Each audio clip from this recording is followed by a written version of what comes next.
So I started working with refugees because I wanted to make a difference. And making a difference starts with telling their stories. So when I meet refugees, I always ask them questions. Who bombed your house? Who killed your son? Did the rest of your family make it out alive? How are you coping in your life in exile? But there's one question that always seems to me to be most revealing, and that is, what did you take? What was that most important thing that you had to take with you when the bombs were exploding in your town and the armed gangs were approaching your house?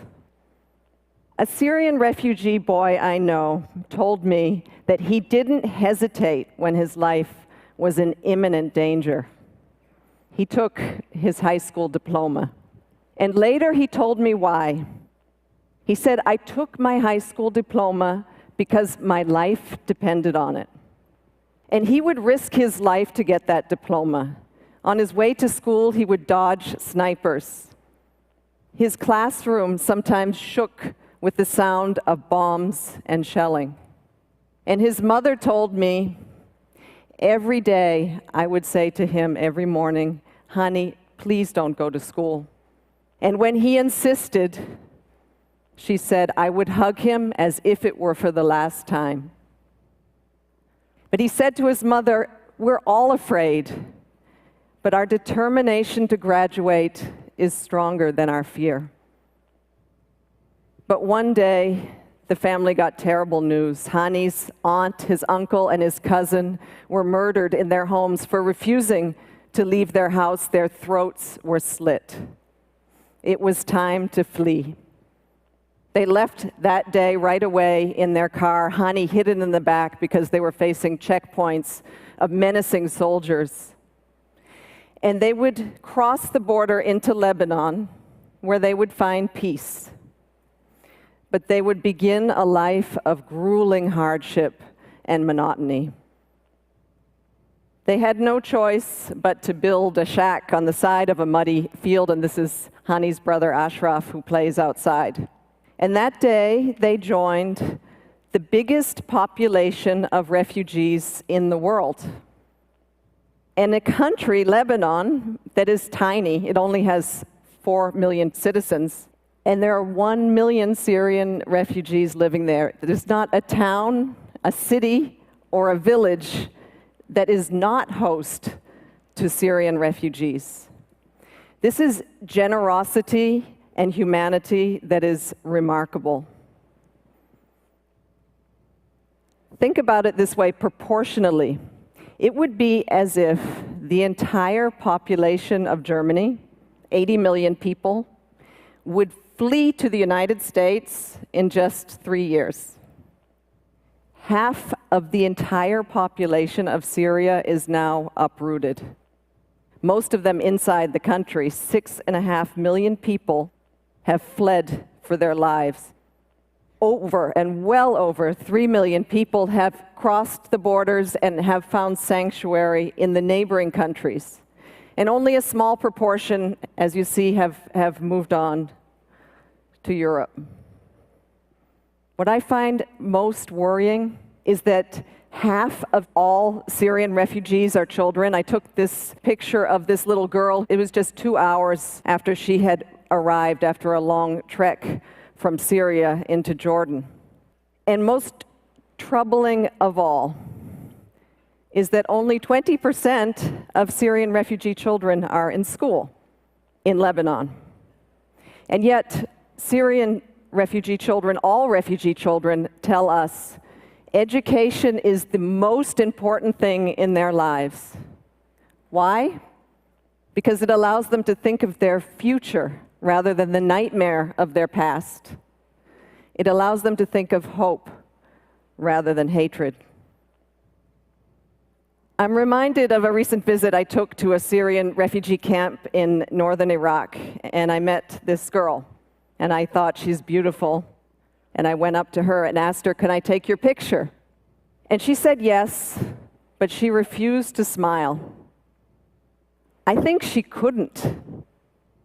because I think she must realize that she represents a lost generation of Syrian refugee children, a generation isolated and frustrated. And yet, look at what they fled. Utter destruction. Buildings, industries, schools, roads, homes. Hani's home was also destroyed. This will need to be rebuilt by architects, by engineers, by electricians. Communities will need teachers and lawyers and politicians interested in reconciliation and not revenge. Shouldn't this be rebuilt by the people with the largest stake, the societies in exile, the refugees? Refugees have a lot of time to prepare for their return. You might imagine that being a refugee is just a temporary state. Well, far from it. With wars going on and on, the average time a refugee will spend in exile is 17 years. Hani was into his second year in limbo when I went to visit him recently. And we conducted our entire conversation in English, which he confessed to me he learned from reading all of Dan Brown's novels and from listening to American rap. We also spent some nice moments of laughter and fun with his beloved brother, Ashraf. But I'll never forget what he told me when we ended our conversation that day. He said to me, "If I am not a student, I am nothing." Hani is one of 50 million people uprooted in this world today. Never have, since World War II, have so many people been forcibly displaced. So while we're making sweeping progress in human health, in technology, and education and design, we are doing dangerously little to help the victims. And we're doing far too little to stop and prevent the wars that are driving them from their homes. And there are more and more victims. Every day, on average, by the end of this day, 32,000 people will be forcibly displaced from their homes. 32,000 people. They flee across borders like this one. We captured this on the Syrian border to Jordan, and this is a typical day. Or they flee on unseaworthy and overcrowded boats, risking their lives, in this case, just to reach safety in Europe. This Syrian young man survived one of these boats that capsized. Most of the people drowned. And he told us, Syrians are just looking for a quiet place where nobody hurts you, where nobody humiliates you, and where nobody kills you. Well, I think that should be the minimum. How about a place of healing, of learning, and even opportunity? You know, Americans and Europeans have the impression that proportionally huge numbers of refugees are coming to their country. But the reality is that 86%, the vast majority of refugees, are living in the developing world, in countries struggling with their own insecurity, with their own issues of helping their own populations and poverty. So wealthy countries in the world should recognize the humanity and the generosity of the countries that are hosting so many refugees. And all countries should make sure that no one fleeing war and persecution arrives at a closed border. Thank you. But there is something more that we can do than just simply helping refugees survive. We can help them thrive. We should think of refugee camps and communities as more than just temporary population centers where people languish, waiting for the war to end. Rather, as centers of excellence, where refugees can triumph over their trauma and train for the day that they can go home, as agents of positive change and social transformation. It makes so much sense. But I'm reminded of the terrible war in Somalia that has been raging on for 22 years. And imagine living in this camp. I visited this camp. It's in Djibouti, neighboring Somalia, and it was so remote that we had to take a helicopter to fly there. It was dusty and it was terribly hot. And we went to visit a school and started talking to the children. And then I saw this girl across the room who looked to me to be the same age as my own daughter, and I went up and talked to her. And I asked her the questions that grown-ups ask kids, like, what is your favorite subject, and what do you want to be when you grow up? And this is when her face turned blank. And she said to me, I have no future. My schooling days are over. And I thought there must be some misunderstanding, so I turned to my colleague, and she confirmed to me there is no funding for secondary education in this camp. And how I wished at that moment that I could say to her, we will build you a school. And I also thought, what a waste.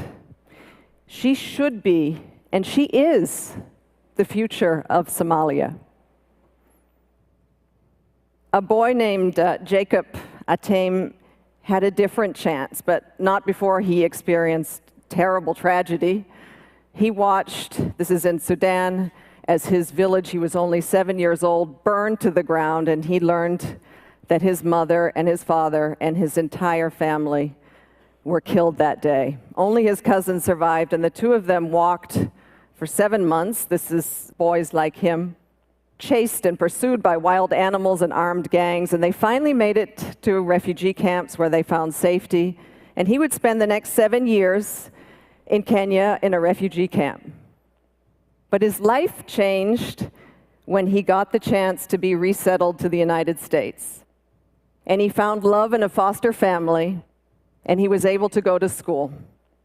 And he wanted me to share with you this proud moment when he graduated from university.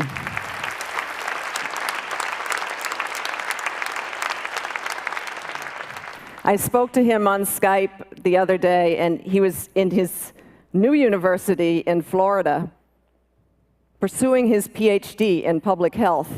And he proudly told me how he was able to raise enough funds from the American public to establish a health clinic back in his village back home.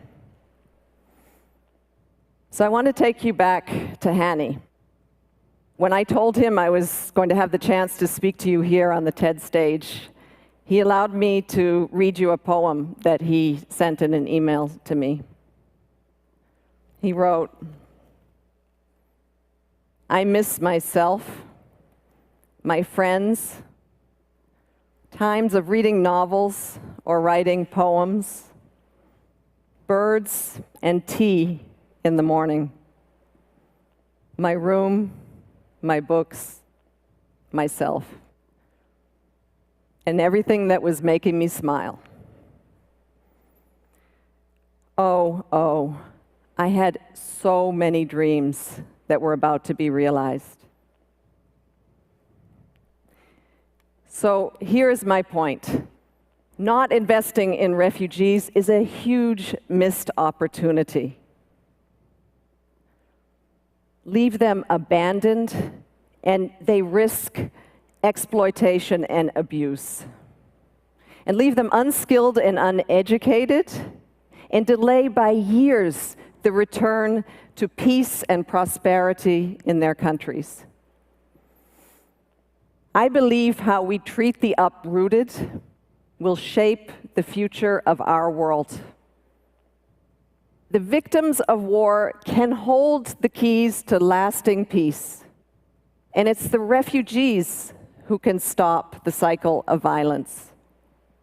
Hani is at a tipping point. We would love to help him go to university and to become an engineer. But our funds are prioritized for the basics in life: tents and blankets and mattresses and kitchen sets, food rations, and a bit of medicine. University is a luxury. But leave him to languish in this muddy field, and he will become a member of a lost generation. Hani's story is a tragedy, but it doesn't have to end that way. Thank you.